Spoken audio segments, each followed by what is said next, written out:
तो money in the bank premium live event खत्म हो गया, लेकिन उसके बाद भी बहुत सारी चीज़ें हुई हैं। वैसे सुबह जो मैंने वीडियो डाली थी पूरी रिव्यू की, पूरी रिजल्ट्स की, वो डिस्क्रिप्शन में मिल जाएगी, फिर आई बटन पर है, वहाँ से जाके आप लोग देख लेना। लेकिन आज हमने शो के ऊपर देखा कि बॉबी लैशली ने यूनाइटेड स्टेट्स चैंपियनशिप को कैप्चर कर लिया, जो कि थियरी से जीतना कोई आसान बात नहीं है। बॉबी लैशली का लेवल ऊंचा है, बट स्टिल हम कह सकते हैं कि ये बड़ी विक्ट्री है उनके लिए। तो बॉबी लैशली का इसके बाद इंटरव्यू होता है, जहाँ पर एक्चुअल में आपको बॉबी लैशली इमोशनल देखने को मिलेंगे, उनकी आंखों से आंसू आ रहे थे। बॉबी लैशली का यहाँ पर ये कहना था कि मतलब उनको ये चीज़ देख के मुझे तो लग रहा है शायद बहुत ज़्यादा अच्छा लगा कि जिस तरीके से क्राउड ने उनको सपोर्ट किया। वो अपनी फैमिली की बात करते हैं और वो ये भी कहते हैं कि इस चैंपियनशिप को अब मैं इतनी शिद्दत से डिफेंड करने वाला हूँ, इसके लिए मैं इतना हार्ड वर्क करने वाला हूँ कि इस चैंपियनशिप को मेरे से कोई नहीं ले सकता और मैं ही चैंपियन रहने वाला हूँ, क्योंकि मेरी जितनी कोई मेहनत कर नहीं सकता है डब्ल्यूडब्ल्यूई के अंदर। तो बहुत अच्छा लगा ये बॉबी लैशली को देख के। मतलब बंदा जब इमोशनल होता है तो सच में पता लगता है ना कि उसके जो असली में जो अंदर की उसकी फीलिंग है वो बाहर आ रही है। तो इस वाले प्रोमो से क्लियरली ये बात पता चल रही थी। लेकिन बॉबी लैशली के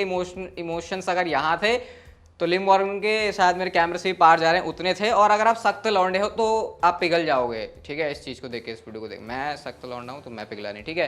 तो लिम मॉर्गन यहाँ पे बताती कि कैसे वो आई ही इस इंडस्ट्री में इस वजह से थी, जो चीज़ उन्होंने आज करके दिखाई है। उन्होंने स्मैकडाउन वुमेन्स चैंपियनशिप को कैप्चर किया, उन्होंने वुमेन्स चैंपियनशिप को कैप्चर किया बेसिकली, चाहे वो रॉ या फिर स्मैकडाउन है। वो यहाँ पे ये भी कहती हैं कि कैसे ये जो ड्रीम है हम सब ने देखा था और हम सब ने मिलकर ये पूरा किया है, वी डिड इट। और वो इतनी बार तो ओ माय गॉड चिल्ला रही थी, बोलते बोलते वो रो रही है, उनको कॉन्ग्रेचुलेट किया जा रहा है। मतलब ऐसा लग रहा है कि वो फील कर रही है आउट ऑफ दिस वर्ल्ड। और वो इस बात को लेके बहुत खुश हैं कि आज ही उन्होंने ब्रीफकेस को जीता और आज ही उन्होंने कैश इन कर लिया। वैसे ऐसे सक्सेस देख के बहुत अच्छा लगता है और वैसे मोटिवेशन भी मिलती है कि हाँ, अगर हम किसी चीज़ के लिए बहुत ज़्यादा हार्ड वर्क करते हैं तो फिर इवेंचुअली वो चीज़ हमारे पास आ ही जाती है। तो लिव मॉर्गन को सपोर्ट भी काफ़ी अच्छा मिल रहा था फैंस की तरफ से। इस बात को उन्होंने इवन मेंशन भी किया यहाँ पे कि कैसे लोग हमेशा मेरे को रूट करते हैं और आज जो है मैंने ये चीज़ उनके लिए करके दिखाई है। तो लिव मॉर्गन के लिए बहुत अच्छी बात है। और मैं आपको एक बात और बताता हूँ, इस जो डब्ल्यूडब्ल्यूई का ट्वीट था उस पर, जहां पर मनी इन द बैंक का ब्रीफकेस उन्होंने जीता है, 40,000 ऑलमोस्ट लाइक्स हो चुके हैं। और जहां पर उन्होंने चैंपियनशिप जीती वहां पर 25,000 होने वाले हैं। तो आप लोग देख सकते हो कि इस मतलब सोशल मीडिया पर जो नंबर्स होते हैं वो कभी भी झूठ नहीं बोलते। उससे हमको पता लगता है कि कितना लोग इसके बारे में केयर करते हैं। जीतो तो थियरी भी, उनके बारे में तो कोई ज़्यादा कुछ केयर नहीं कर रहा, वैसे करना वहाँ पर भी चाहिए। लेकिन हाँ, लिव मॉर्गन से कंपेयर किया जाए तो फैंस को एक डिसीजन भी पसंद आया डब्ल्यूडब्ल्यूई का और वो उनको काफ़ी पसंद भी कर रहे हैं। तो मुझे लग रहा है यहाँ से एक बहुत बड़ा टर्निंग पॉइंट हो सकता है लिव मॉर्गन के आगे डब्ल्यूडब्ल्यूई के करियर के लिए, अगर डब्ल्यूडब्ल्यूई थिंग्स को अच्छी तरीके से जाने दे, स्मूथ तरीके से जाने दे, जैसे जानी चाहिए। अब थियरी की भी बात करते हैं, उनका भी इंटरव्यू होता है और वो ये कहते हैं, लोग कह रहे हैं मैं हार गया मनी इन द बैंक के अंदर, ब्रीफकेस उठा के वो कहते हैं क्या तुम इसे हार कहते हो? और वो ये बता दें कि कैसे वो यंगेस्ट चैंपियन बने। फिर वो यहाँ पर अपनी तारीफें गिनाते हैं कि बताओ मैंने तो सेल्फी ली है, कोई है बंदा जिसने आज तक जो सेल्फी ली है?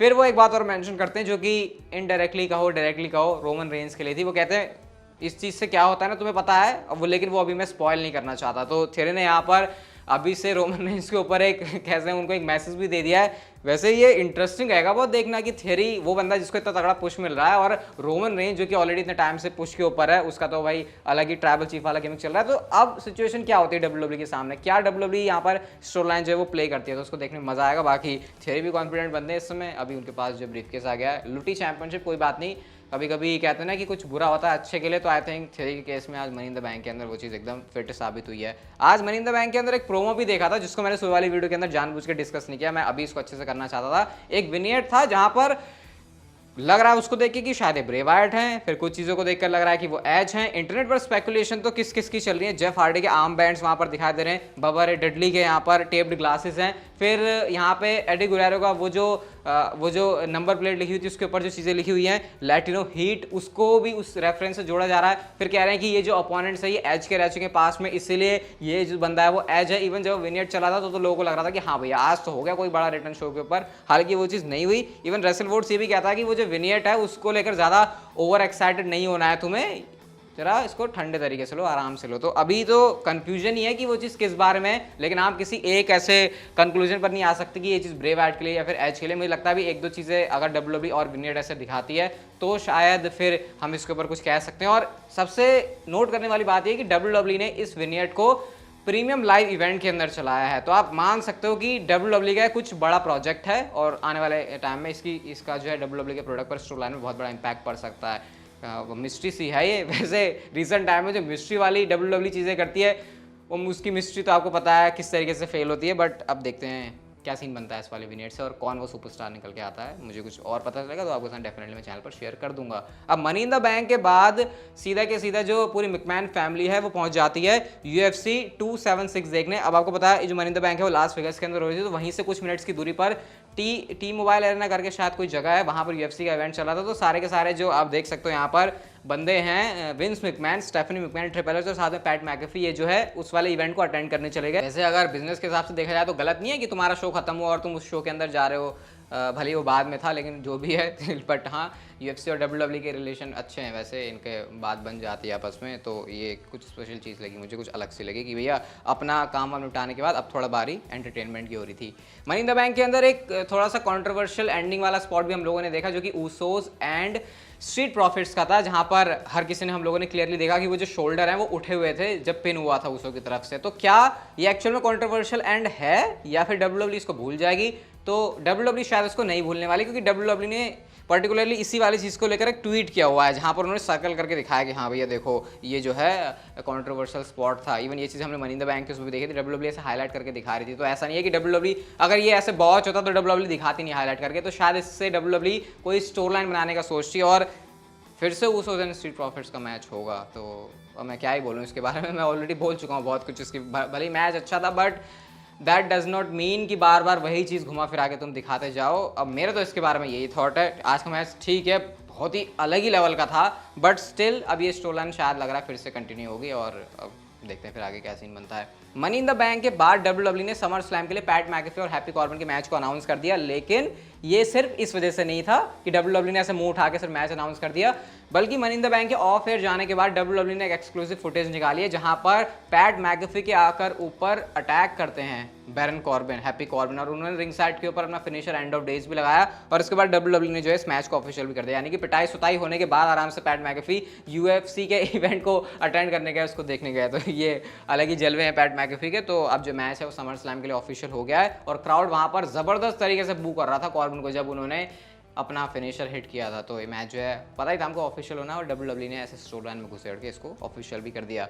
अब मनी इन द बैंक के ऑफ एयर जाने के बाद भी और भी चीज़ होती है, और वो था ऑस्टिन थियरी या फिर थियरी की तरफ से एक प्रोमो, और इसमें कुछ बड़ी इंटरेस्टिंग बातें उन्होंने बोली। वो कहते हैं यहाँ पर कि देखो तुम डिनाई नहीं कर सकते, तुम्हें चाहे मैं पसंद आओ या फिर नहीं, मेरा ब्रीफ केस, मेरा mister money in the bank बनना तुम्हें पसंद आया या फिर नहीं, तुम डिनाई नहीं कर सकते कि मैं हूँ फ्यूचर और मैं सिर्फ 24 साल का हूँ। फिर वो कहते हैं कि वो यंगेस्ट चैंपियन है और लास्ट वेगास चलो मैं ऐसे, वो फिर से अपनी मतलब वो जो सारी बड़ाइयाँ वो कर रहे होते हैं, और वो साथ में ये भी कहते हैं कि मैं जो है सीधा टॉप पर आ रहा हूँ, मुझे कोई भी टच नहीं कर सकता, नॉट इवन जॉन सीना। और फिर वो कहते हैं कि हर किसी का टाइम जो है खत्म हो चुका है, everyone else's time is up and my time is now, जो कि आपको पता है जॉन सीना का कैच फ्रेज रहा है। तो यानी कि उन्होंने ब्रीफकेस जीतने के बाद भी जॉन सीना को मेंशन किया है। अब मैंने आपको रिसेंटली रूमर बताया था कि शायद समर स्लैम के अंदर हमको ये मैच देखने को नहीं मिलेगा, WWE इसको डिले कर सकती है, बट द वे थियरी ने प्रोमो कट किया मनी इन द बैंक के बाद, आई थिंक यहाँ पर कुछ है जूस, और कुछ यहाँ पे मुझे लग रहा है कि अगर WWE को मैच ज़्यादा डिले करना होता तो शायद इस टाइम पर ही इतने ज़्यादा बकवास नहीं कर रहे होते थियरी, वो शायद किसी और चीज़ के ऊपर फोकस कर रहे होते, स्पेशली तब जब उन्होंने ब्रीफकेस जीता है और उनको पता है वो स्पॉटलाइट के ऊपर, और उस टाइम पर उनका जॉन सीना के लिए ऐसा कहना, आई थिंक किसी न तरफ तो ऐसे हिंट कर रहा है। अब मुझे तो लग रहा है कि समर स्लैम के अंदर आना चाहिए जॉन सीना को, क्योंकि अब सारी चीज़ें यहाँ पर मिल रही हैं, और वैसे भी थियरी के ऊपर WWE ने शायद ब्रीफकेस इसलिए भी थमाया होगा कि उनकी क्रेडिबिलिटी भी तो बढ़े, जॉन सीना के लेवल पर उनको कम्पीट करना है। चलो US चैंपियनशिप हार गए तो ये सीन है यहाँ पे, और अब जॉन सीना का नाम उन्होंने फिर से ड्रॉप किया है, वो भी तब जब रूमर्स ये आ रहे हैं कि शायद WWE समर स्लैम में मैच नहीं करवाएगी। तो ये बड़ी इंटरेस्टिंग चीज़ें देखने के लिए, बाकी आगे देखते हैं अब क्या बनता है सीन इन दोनों सुपरस्टार्स के बीच में। बाकी आज की वीडियो अगर आपको अच्छी लगी तो like share subscribe notification bell को ऑन कर दो, वाली वीडियो जाके देखो डिस्क्रिप्शन से, and see you guys in my next video.